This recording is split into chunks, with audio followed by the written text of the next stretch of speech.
함께 나누실 말씀 구약성경 예레미야 17장 5절로 8절입니다. 같이 봉독합니다. 야훼께서 이와 같이 말씀하시니라. 무릇 사람을 믿으며 육신으로 그의 힘을 삼고 마음이 야훼에게서 떠난 그 사람은 저주를 받을 것이라. 그는 사막의 떨기나무 같아서 좋은 일이 오는 것을 보지 못하고 광야 간조한 곳 건건한 땅 사람이 살지 않는 땅에 살리라. 그러나 무릇 야훼를 의지하며 야훼를 의뢰하는 그 사람은 복을 받을 것이라. 그는 물가에 심어진 나무가 그 뿌리를 강변에 뻗치고 더위가 올지라도 두려워하지 아니하며 그 잎이 청청하며 가무는 해에도 걱정이 없고 결실이 그치지 아니함 같으리라. 아멘. 자리에 앉으시면서 다시 한번 축복합니다. 주님이 당신을 너무나 사랑하십니다. 축복하세요. 주님이 여러분들을 너무나 사랑하시고 주님이 여러분들을 축복하시는 줄로 믿습니다. 같이 따라합니다. 말씀의 제목입니다. 복과 저주 사이에 서 있는 우리. 이와 같은 제목으로 오늘 함께 말씀을 나누기를 원합니다. 다양한 문화 가운데에 또 복잡한 삶의 환경 가운데에 있을지라도 정확하게 이 땅의 삶을 우리가 들여다보면 두 부류로 나누어지는 것을 우리가 발견하게 됩니다. 하나의 부류는 하나님의 축복을 받아서 너무나 복된 인생을 사는 한 부류가 있고요. 또 다른 한 부류는 그 고통 속에서 정말로 저주받은 인생처럼 그렇게 힘들고 어렵고 아픔 가운데에 살고 있는 그러한 사람들, 그러한 부류들이 정확하게 두 부류로 나누어지는 것을 우리가 보게 됩니다. 내가 서 있는 위치는 어디인가? 내가 서 있는 그러한 자리는 어디인가? 오늘 이 예레미야 기자는 그렇게 복된 자리에 서 있는 사람, 서 있을 수 있는 사람이 누군가에 대해서 명확하게 이야기하는데요. 오늘 본문 7절이 이렇게 이야기합니다. 무릇 야훼를 의지하며 야훼를 의뢰하는 그 사람은 복을 받을 것이라. 여호와 하나님, 우리 야훼 하나님을 의지하고 의뢰하고 따라가고 그분과 함께 걸어나가는 사람은 어떤 사람이라고요? 복받는 인생을 사는 그러한 삶을 산다. 세상의 사람들도 누구 하나 복받기 싫어하는 사람은 존재하지 않습니다. 다 복받고 좋은 삶을 살기를 원하는 것이 예수 그리스도를 믿지 않는 세상의 사람들의 생각도 동일하죠. 그래서 그들이 신이라는 존재를 의지하면서 나에게도 복을 달라고, 나에게도 잘되고 형통함을 달라고 그들이 빌기도 하고 절하기도 하고 예물을 바치면서 그 복을 빕니다. 그런데 하나님께서 그러한 인생들을 보면서 얼마나 가슴이 아프시겠어요. 오늘 본문에서도 여호와 하나님, 우리의 참된 신은 여호와 하나님, 야훼 하나님 한 분밖에 없는데 헛된 곳에 가서 절하고 헛된 것을 쫓아나가는 사람들의 모습을 보면서 정말로 우리 하나님이 얼마나 안타까워하실까. 그럼에도 이 자리에 있는 여러분들, 우리는 감사한 것은 우리의 창조주가 되시는 하나님을 우리가 바로 믿고 있다는 것이고, 그 하나님께서 우리에게 복 주기를 원하신다라는 것이고, 그 하나님을 믿는 자들에게 하나님께서 한없는 복을, 한없는 은혜를, 오늘 사중주침이 연주한 그 찬양의 제목이 하나님의 은혜인데 하나님의 그 은혜를 한없이 쏟아부어 주시는 그 은혜와 사랑이 있음에 우리가 얼마나 감사한지. 사랑하는 여러분들, 여러분들의 삶은 복받은 인생인 줄로 믿습니다. 여러분들의 삶은 하나님의 은혜가 넘쳐나는 삶인 줄로 믿습니다. 옆에 분들 축복하세요. 당신의 삶은 복받은 인생입니다. 이렇게 칭찬하시고 축복해 주십시오. 시편 1편은 복받은 인생에 대해서 이렇게 이야기합니다. 복 있는 사람은 악인들의 꾀를 따르지 아니하며 죄인들의 길에 서지 아니하며 오만한 자들의 자리에 앉지 아니하고 오직 야훼의 율법을 즐거워하며 그 율법을 주야로 묵상하는도다. 그는 시냇가에 심은 나무가 철을 따라 열매를 맺으며 그 잎사귀가 마르지 아니함 같으니 그가 하는 모든 일이 다 형통하리도다. 악인은 그렇지 아니하며 오직 바람에 나는 겨와 같도다. 여러분들의 삶은 어떠신가? 여러분들의 인생은 어떠신가? 오늘 우리가 예레미야 선지자를 통해서 복받은 자, 저주받은 자가 어떠한 자리에 서 있고 또 어떻게 구별이 되는가 우리가 함께 생각해 보기를 원하는데요. 먼저 오늘 본문은 저주 아래 있는 자에 대해서 이야기합니다. 저주 아래 있는 자. 누가 저주 아래 있는 자인가? 오늘 성경이 마음이 야훼에게서 떠난 사람이다라고 이야기하는데요. 예레미야 17장 5절은 이렇게 말합니다. 야훼께서 이와 같이 말씀하시니라. 무릇 사람을 믿으며 육신으로 그의 힘을 삼고 마음이 야훼에게서 떠난 그 사람은 저주를 받을 것이라. 이렇게 기록되어지고 있습니다. 이 땅을 살아가는 인생 가운데에 저주 아래 놓일 수밖에 없는 사람의 모습은 사람을 믿고 육신의 힘을 믿고 우리의 창조주가 되시는 우리 아버지 하나님을 떠나버린 그 사람들이다라고 이야기하고 있어요.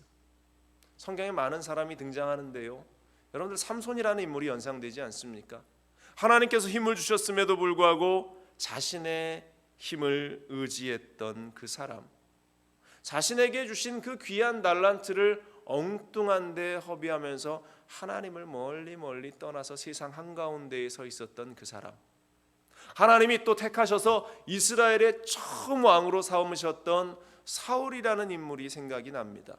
하나님께서 그를 얼마나 사랑하셨든지 이제 사사시대를 지나서 이스라엘에게 왕을 주실 그때에 가장 먼저 왕으로 세워주셨는데 왕이 되자마자 그 마음 가운데에 교만이 다가와서 하나님을 떠나서 자신의 힘으로 왕국을 세우고 자신의 나라와 자신의 권위를 세워보려고 그렇게 애쓰다가 비참한 전투에서 죽음을 맞이하게 되는 그 사람, 또 하나님께서 택하셔서 선민, 택함을 받은 백성으로 삼은 이스라엘 족속들이, 그 중에 종교 지도자들, 하나님을 너무나 잘 안다라고 자신했던 종교 지도자들이 예수님을 십자가에 매달았던 그 바리새인들과 종교 지도자들의 모습이 연상이 됩니다. 그러한 인생들의 결과는 저주받은 인생이다. 그러한 인생들은 하나님에게서 멀리 떠나갔기 때문에 그 인생들에게는 결코 복이 임할 수 없다라고 오늘 성경이 우리에게 분명히 이야기하는 겁니다. 어떠한 모습으로 그들이 살아가느냐? 예레미야 17장 6절이 이렇게 말합니다. 그는 사막의 떨기나무 같아서 좋은 일이 오는 것을 보지 못하고 광야 간조한 땅, 건건한 땅, 사람이 살지 않는 땅에 살리라. 저주받은 자의 인생이 바로 이렇다라고 하는 것이죠. 좋은 일이 오는 것을 보지 못한다. 일생을 살아가면서 좋은 일은 구경도 하지 못한다. 문제투성이의 삶을 살고 한 고비를 넘기면 또 고비가 다가와서 눈앞에 한숨과 아픔만이 끊이지 않는 그러한 인생들. 제가 한 13, 14년 전쯤에 이스라엘의 성지순례를 갔었습니다. 성도들을 모시고 함께 성지순례를 가요. 처음 성지순례의 여정이 시작되는 것이 이제 이집트 카이로 공항에 도착해서 이제 이스라엘 백성들이 출애굽의 여정들을 걸어가는 길을 함께 쭉 따라가서 한 셋째 날쯤 되면 이제 시내산 그 밑에서 숙박을 하고 새벽 동틀쯤 돼서 새벽 2시에 일어나서 이제 해 뜨는 것을 보기 위해서 시내산 꼭대기로 막 올라갑니다. 땀을 뻘뻘 흘리면서 캄캄한 아무것도 안 보이는 그 밤을 이 산길을 따라서 비탈길을 꼬불길을 올라가서 한 3시간 산 꼭대기에 올라가서 해 뜨는 것을 보면서 함께 하나님께 예배드려요. 얼마나 감격이 되고 은혜가 되는지 모릅니다. 그러고 나서 이제 내려와요. 버스를 타고 이제 이스라엘 국경으로, 이스라엘로 넘어가기 위해서 이스라엘 국경을 향해서 쫙 달리는데요. 정말로 이 이집트의 그 땅이 얼마나 그 사람들이 못 살고 어려운 삶을 사는지, 막 건물들도 뭐 공사를 하다가 말고 짓다가 말고 지붕도 없는 집들이 즐비하고 정말로 그렇게 어려운 이 삶을 살아가는 사람들을 이렇게 보면서 지나가는데, 희한한 것을 제가 발견한 것이, 이제 국경쯤 다다라서 관문을 통과해서 이제 국경, 타바라는 국경을 넘어서 이스라엘로 탁 내딛는 순간 그 국경 관문을 통과하는데요, 눈앞에 보이는 시야가 별천지입니다. 고개만 돌려서 뒤를 돌아만 봐도 이 이집트의 땅은 황량하고 척박하고 메말라 있는 땅인데, 이스라엘로 발을 딛는 순간 그 앞에 보이는 땅은 푸르름과 풍요와 정말로 아름다움이 눈앞에 쫙 펼쳐지는 광경을 보면서 제가 깜짝 놀랐던 그러한 기억이 납니다. 그런데 이 두 나라의 그 차이는 국경 하나, 선 하나, 이렇게 검문소 하나 놓여 있는 것밖에 차이가 없는데, 이렇게 엄청난 차이가 나는 이유가 무엇인가? 그 이유는 단 하나였어요. 하나님을 믿고 하나님을 예배하는 백성이냐 아니냐의 차이였죠.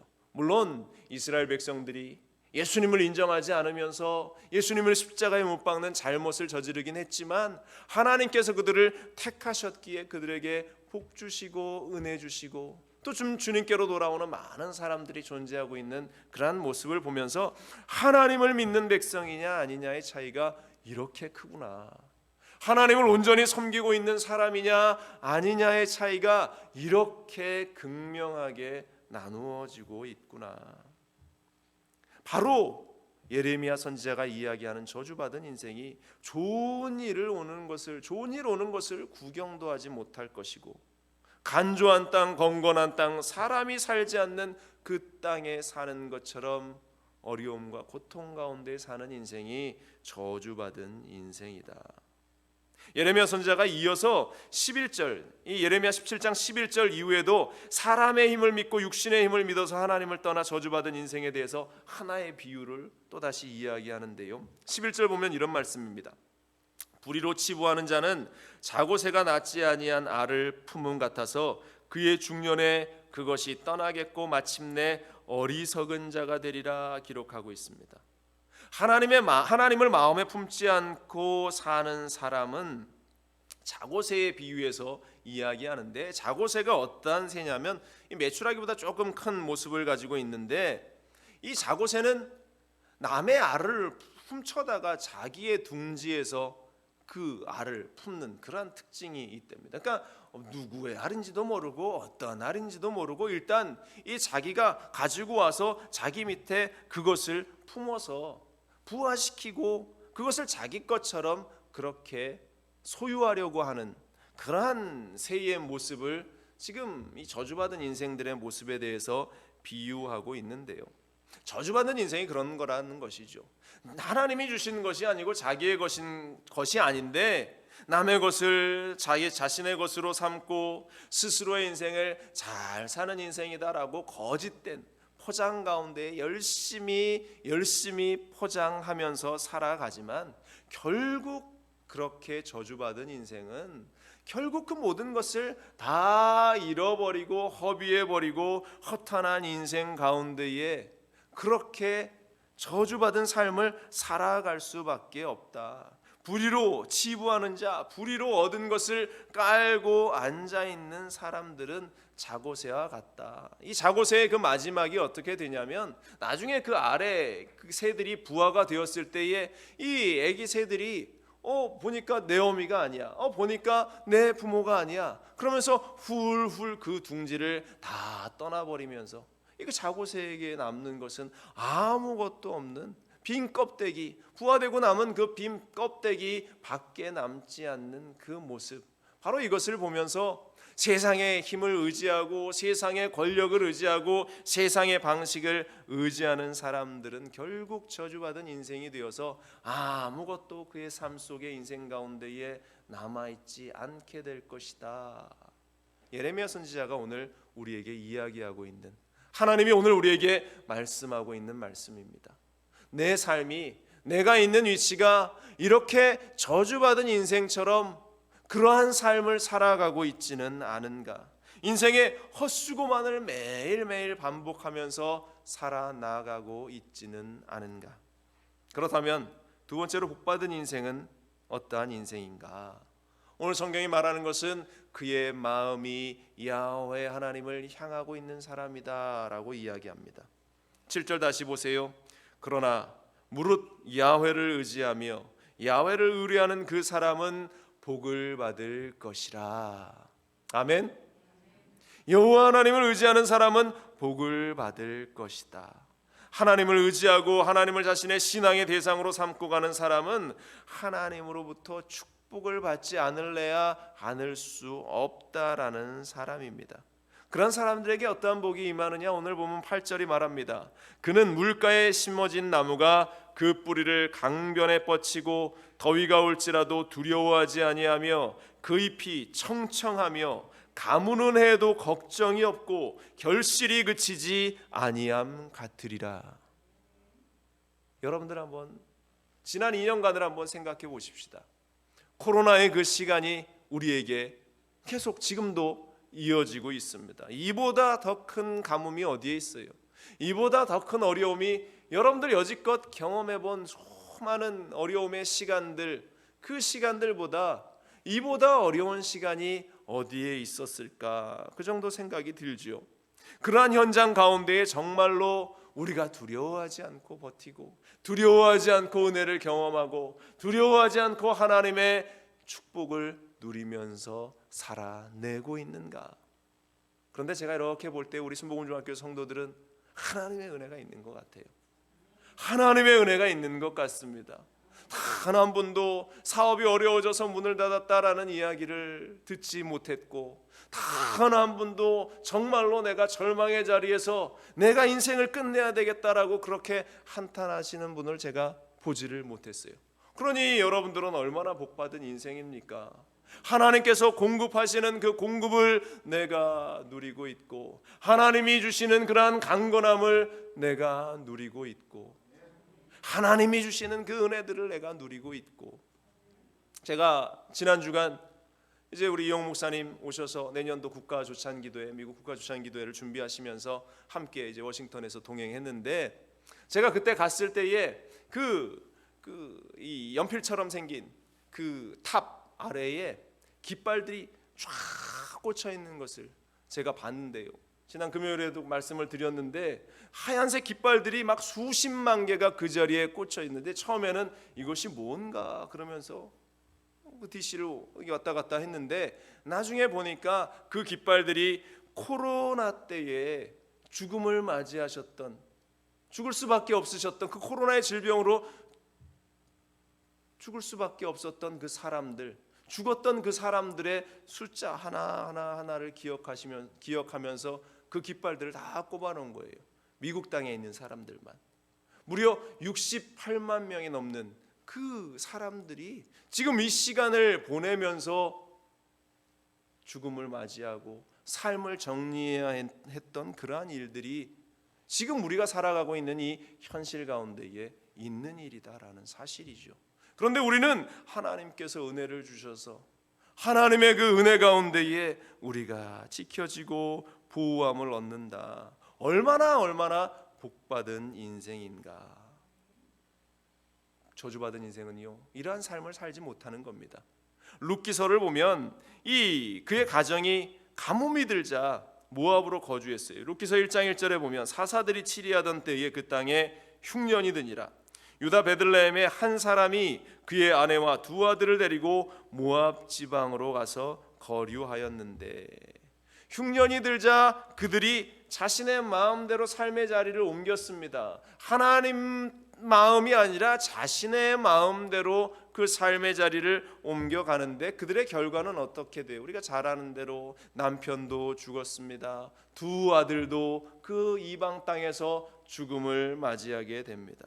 저주 아래 있는 인생은 이렇게 살아갈 수밖에 없다라는 것입니다.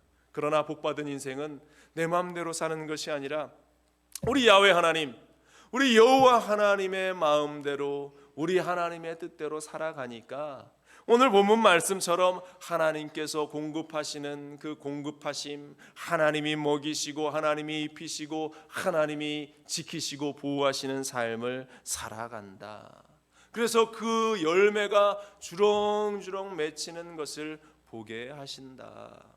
여러분들, 이 기간을 지나면서 여러분들의 인생 속에서 어떠한 열매가 맺어지고 있는가, 여러분들 한번 생각해 보시기 바랍니다. 하나님이 나에게 어떠한 열매를 주셨고 어떠한 축복을 허락해 주셨는가. 저는 힘들고 어려운 시간이었습니다. 저는 아무것도 얻은 게 없습니다. 열매 맺은 게 없습니다. 여러분들 과연 그렇게 이야기할 수 있는가?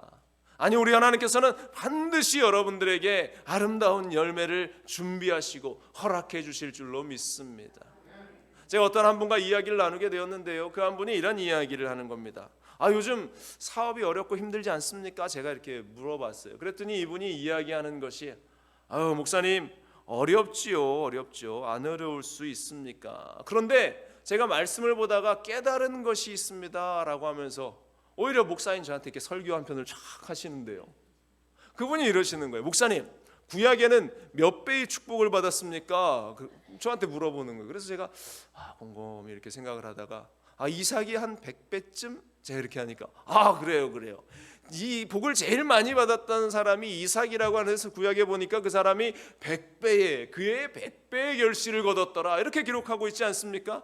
그런데 목사님, 신약에서는 얼마나 복을 받았습니까? 그러는 거예요. 신약에서는 아마 뭐가 있나 좀 고민하는데, 그분이 목사님, 오병이어의 기적만 봐도 하나 갖고 떡 5덩어리, 물고기 2마리, 그거 하나 가지고 5,000명이 먹었으니, 그것도 남자만 5,000명이 먹었으니까 최소한 5,000배의 복을 받은 겁니다. 근데 여자와 아이까지 하면 수만 배의 축복을 받았는데, 구약시대와 신약시대는 이렇게 큰 차이가 일어나는 것 아닙니까? 그런데 하나님께서 제가 이 기간을 지났는데 또 하나의 깨달음을 주셨는데, 지금은 은혜의 시대란 말입니다. 성령께서 역사하시고 하나님께서 은혜를 막 쏟아부어 주시는 은혜의 시대인데, 구약의 100배의 복을 받았고 신약의 5,000배의 복을 받았다라고 친다면, 지금 이 은혜의 시대는 우리가 얼마나 복을 받아야 되겠습니까? 상상할 수 없는 복을 받아야 됩니다 라고 이야기하면서 그분이 하시는 말씀이, 저는 지금 그것을 기대하고 있습니다. 하나님께서 내 인생, 내 사업장 가운데에 그러한 복을 반드시 부어주실 것을 저는 기대하고 있습니다. 이 말씀을 하는데 제가 도전을 받았습니다. 이분에게는 하나님께서 정말로 큰 복을 허락하셔서 하나님의 일을 귀하게 감당할 수 있게 하시겠구나. 사랑하는 여러분들, 이러한 마음의 소원을 좀 가질 수 있기를 간절히 축원을 드립니다. 우리 순복음중앙교회 성도 여러분들이 이 은혜의 시대, 성령의 시대를 살아가고 있는 우리가 정말로 하나님이 부어주시는 한없는 은혜와 복을 받아서 이 한 삶, 하나님께서 이 한 100년의 삶을 나에게 주신 이 삶 속에 정말로 멋지게 하나님의 일을 하다가 하나님이 오라 하실 때 우리가 하나님 품에 가야 하지 않겠습니까? 사랑하는 여러분들, 아직 늦지 않았어요. 여러분들에게 그러한 하나님의 복이 쏟아져 넘쳐날 수 있기를 기도하는 우리가 될 수 있기를 간절히 축원을 드립니다.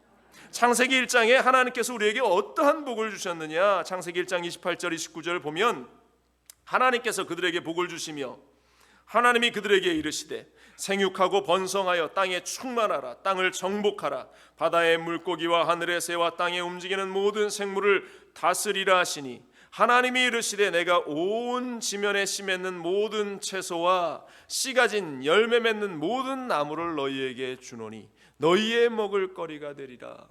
모든 것을, 이 땅의 모든 것을 하나님을 믿는 우리들에게 주셨다. 여러분들에게 그러한 은혜가 있기를 간절히 축원을 드립니다. 마태복음 14장에 오병이어의 기적이 기록됩니다. 무리를 명하여 잔디 위에 앉히시고 떡 5개와 물고기 2마리를 가지사 하늘을 우러러 축사하시고 떡을 떼어 제자들에게 주심에 제자들이 무리에게 주니 다 배불리 먹고 남은 조각을 12바구니에 차게 거두었으며 먹은 사람이 여자와 어린이 외에 5,000명이나 되었더라. 하나님이 주시는 은혜와 복이 우리의 삶 속에 이렇게 넘쳐날 수 있기를, 여러분들이 그렇게 소망할 수 있기를 간절히 축원을 드립니다. 그런데 그 분명한 기준은 오늘 본문 7절이 이야기하는 것이에요. 예레미야 17장 7절 다시 보세요. 무릇 야훼를 의지하며 야훼를 의뢰하는 그 사람은 복을 받을 것이라. 아멘. 우리 다시 한번 함께 읽습니다. 그러나 무릇 야훼를 의지하며 야훼를 의뢰하는 그 사람은 복을 받을 것이라. 여러분들 어려운 시절이라고 두려워하지 마시고 하나님이 채워줄 것을 기대하시기 바랍니다. 놀라운 것이 여러분들에게 준비되어 있습니다. 누가복음 6장 38절은 말합니다. 주라 그리하면 너희에게 줄 것이니 곧 후이되어 누르고 흔들어 넘치도록 하여 너희에게 안겨주리라. 너희가 헤아리는 그 헤아림으로 너희도 헤아림을 도로 받을 것이니라. 하나님께서 누르고 흔들어 넘치게 우리에게 부어주실 것을 소망하는 우리가 되기를, 또한 그 하나님이 주신 것으로 하나님이 원하시는 일을 감당하는 우리 모두가 되기를 주님의 이름으로 간절히 축원을 드립니다. 그렇다면 우리가 이렇게 복받기를 원하는데 왜 여전히 저주 아래 사는 인생과 같은가? 복과 저주가 이렇게 나누어지는 이유가 무엇인가? 말씀드린 대로 결론은 야훼 하나님을 의지하는 것이지만 중요한 것이 하나가 더 있는데요. 오늘 이 축복과 저주의 원인이 마음의 부패에 있다라고 오늘 성경이 이야기하는 것입니다. 예레미야가 계속 강조하고 있는 것이 이 마음이에요. 이 마음. 그런데 이 마음이 부패했다라고 하는 것은, 변질되었다라고 이야기하는 것은 바로 하나님을 향한 그 믿음 가운데에서 떠나버린 모습이죠. 예레미야 17장 5절에도 야훼께서 이와 같이 말씀을 하시느니라. 무릇 사람을 믿으며 육신으로 그의 힘을 삼고 마음이 야훼에게서 떠난 그 사람은 저주를 받을 것이다 기록하고 있죠. 예레미야 17장 9절에도 만물보다 거짓되고 심히 부패한 것은 마음이라 누가 능히 이를 알리오마는 기록하고, 10절에는 나 야훼는 심장을 살피며 폐부를 시험하고 각각 그의 행위와 그의 행실대로 보응하나니 이렇게 기록되고 있습니다. 부패했다라는 것입니다. 마음이 부패했다. 그런데 이 마음이 부패했다라는 이것을 영어 성경에는 deceitful이라는 단어를 사용합니다. deceitful, 기만적인 이러한 의미입니다. 이 기만하다라는 deceive라는 단어에서 나왔는데요. 기만하는 것, 기만하다는 말이 한국어 사전에는 남을 속여 넘기다라는 뜻이에요. 속여 넘기다. 속여 넘기다라고 하는, 속이다라고 하는 것이 무엇입니까? 진실이 무엇인지 알지만 그것을 진실로 이야기하는 것이 아니라 비틀어서 거짓으로 만들어서 이 사람을 속여 넘어가게끔 속이는 그 일이 바로 기만하다. 그것이 바로 오늘 성경에서 이야기하는 부패함. 다시 말해서 하나님을 기만하는 것이죠. 하나님이 참신인 것을 우리가 압니다. 하나님이 나에게 복 주시는 자가 되신다라는 것을 압니다. 하나님의 은혜 없이는 살아갈 수 없다라는 것을 압니다. 그러나 그럼에도 불구하고 하나님을 믿지 않고 하나님의 뜻대로 살지 않고 내 힘과 내 뜻대로 살아나가려고 하는 것, 바로 이것이 하나님을 기만하는 행동이에요. 바로 이것이 부패한 마음의 표현이다라는 사실입니다. 여러분들, 우리 하나님께서는 우리의 마음이 어떠한가에 관심을 가지고 계세요. 우리의 마음이 어디를 향하고 있는가에 관심을 가지고 계십니다. 하나님이 복 주시겠다라고 말씀을 하셨음에도 불구하고 하나님을 멀리하고 있느냐, 하나님을 인정하지 아니하고 있느냐, 하나님을 따라 나가고 있지 아니하고 있느냐. 복과 저주의 기준은 그렇기 때문에 우리의 마음이 어디를 향하고 있느냐에 달려 있다라는 것입니다. 거짓된 종교는 형식을 중요하게 생각하죠. 그래서 몇 번 절을 해야 복이 임하고 얼만큼 커다란 그러한 재물을 바쳐야 복이 임하고, 그런 형식적인 것들을 이야기합니다. 그러나 우리 하나님은 우리의 마음이 어디를 향하고 있는가를 더 중요하게 여긴다. 히브리서 4장 13절은 말합니다. 지으신 것이 하나도 그 앞에 나타나지 않음이 없고 우리의 결산을 받으실 이의 눈앞에 만물이 벌거벗은 것 같이 드러나느니라. 이렇게 말하고 있어요. 하나님 앞에 우리의 마음, 우리의 생각, 내가 감추고 있고 내가 말하지 않고 있다 할지라도 다 드러나요. 하나님 앞에서 내가 어떠한 모습으로 있는지, 지금 이 자리에 여러분들이 어떠한 모습으로 하나님 앞에 예배하고 있는지 다 드러나고 있다라는 것입니다. 여러분들의 마음은 지금 어디를 향하고 있습니까? 여러분들의 생각은 지금 어디를 가리키고 있습니까? 지금 이 순간에도 내가 예배만 끝나자마자 내가 뭘 해야지, 예배 끝나고 오늘 우리 보라자면 결혼식이 있어서 오늘 예배하는, 아마 이 자리에 있었다면 우리 보라자면 내 예배만 마치고 나면 결혼식을 어떻게 진행하고 어떻게 하고 순서는 이렇게 되고 저렇게 되고 뭐 이런 생각을 하고 있지 않았을까? 여전히 여러분들의 머릿속에 예배 마치고 내가 사업장에 달려가서 이런 일을 하고 저런 일을 해야 하는데, 여러분들의 생각이 복잡함 가운데 있지 않습니까? 제가 이번 주 워싱턴 일정 가운데에 우리 이영훈 목사님 옆에서 모시면서 하나님이 사용하시는 종은 역시 다르구나, 이런 생각을 다시 한번, 물론 그전에도 그런 생각을 했는데 다시 도전받았던 것이 기억이 나는데요. 이제 우리가 행사들을 마치고 저녁 시간에 우리 목사님들과 함께 이제 같이 커피 차를 한잔 하면서 담소를 나눌 기회가 있었는데, 목사님께서 그러시는 거예요. 우리를 보시면서 너희들은 아침에 제일 일찍 일어나서 무슨 생각을 하냐, 이렇게 질문을 하시는 거예요. 여러분들 아침에 눈 뜨자마자 무슨 생각을 가장 먼저 하십니까?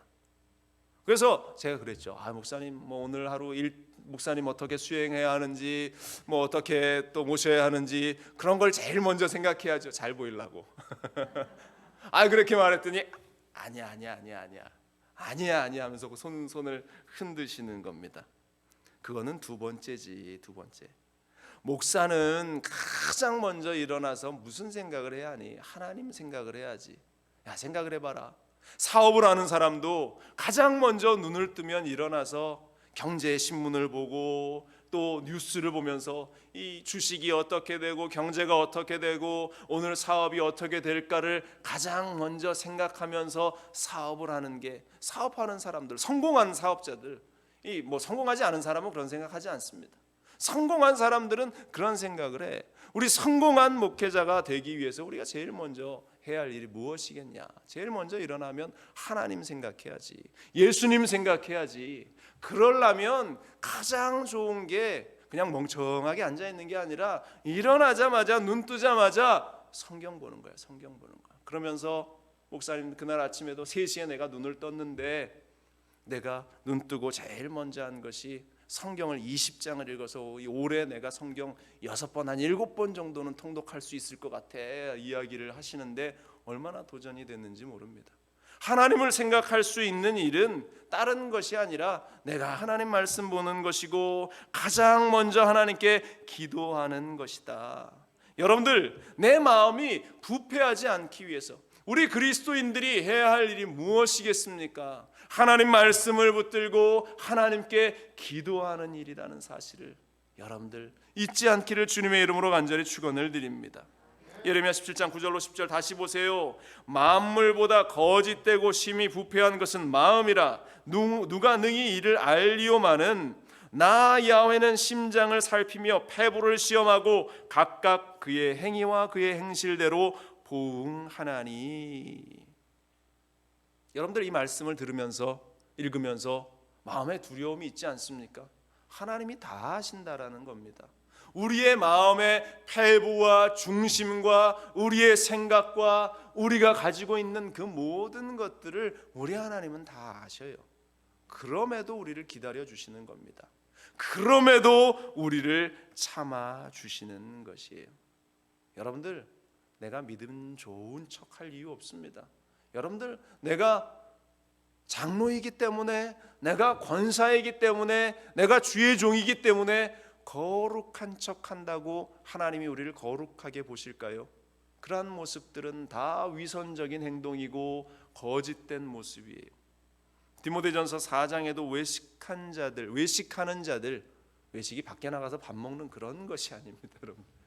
외식하는 자들, 그 자들이 양심에 화인 맞은 자다라고 이야기합니다. 디모데전서 4장 1절 2절에 그러나 성령이 밝히 말씀하시기를 후일에 어떤 사람들이 믿음에서 떠나 미혹하는 영과 귀신의 가르침을 따르리라 하였으니 자기 양심이 화인을 맞아서 외식함으로 거짓말하는 자들이라. 마지막 때에 이런 자들이 막 일어나는 거예요. 미혹하는 자들이 일어나면서 거짓된 모습으로 사람들을 막 유혹하고 미혹하게 해서 그 마음이 부패하게 만든다라는 사실입니다. 야, 여기 가면 용한 사람이 있어서, 여기 가면 용한 누가 있어서 너의 문제를 해결해 줄 거야. 세상에 점쟁이 찾는 것도 아니고, 믿는 사람들이 그런 데를 따라 나가는 것, 그러한 모습들로 귀가 솔깃해하는 일들이 지금 오늘 우리 주변에 일어나고 있어요. 얼마나 많은 이단들이 우리 주위에서 번성하고 있는지 모릅니다. 우리가 마음을 지키지 못하고 우리의 마음이 부패해지기 시작하기 하면 그러한 것에 우리는 현혹되어질 수밖에 없다라는 것입니다. 여러분들 하나님께 복받기를 원한다면 다른 것 중요한 게 아니에요.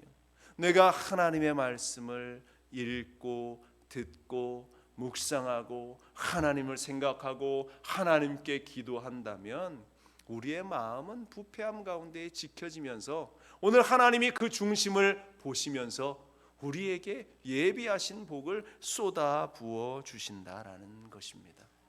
여러분들 저주의 길에 서 있는가 축복의 자리에 서 있는가 여러분들 한번 스스로를 깊이 돌아보시기 바랍니다. 그리고 내 마음이, 내 중심이, 내 신앙이 정말로 하나님을 생각하며 바르게 서 있는가? 여러분들의 모습이, 여러분들의 마음이 그렇게 바로 서 있다면 분명히 하나님께서는 여러분들에게 복을 허락하실 겁니다. 하나님의 귀한 열매가 여러분들에게 맺혀지게 될 줄로 믿습니다. 여러분들 복 받는 인생이 되기를 바랍니다. 하나님의 은혜 아래 서 있는 인생이 되기를 바랍니다. 하나님의 능력 아래 서 있는 인생이 되기를 주님의 이름으로 간절히 축원을 드립니다. 기도하겠습니다.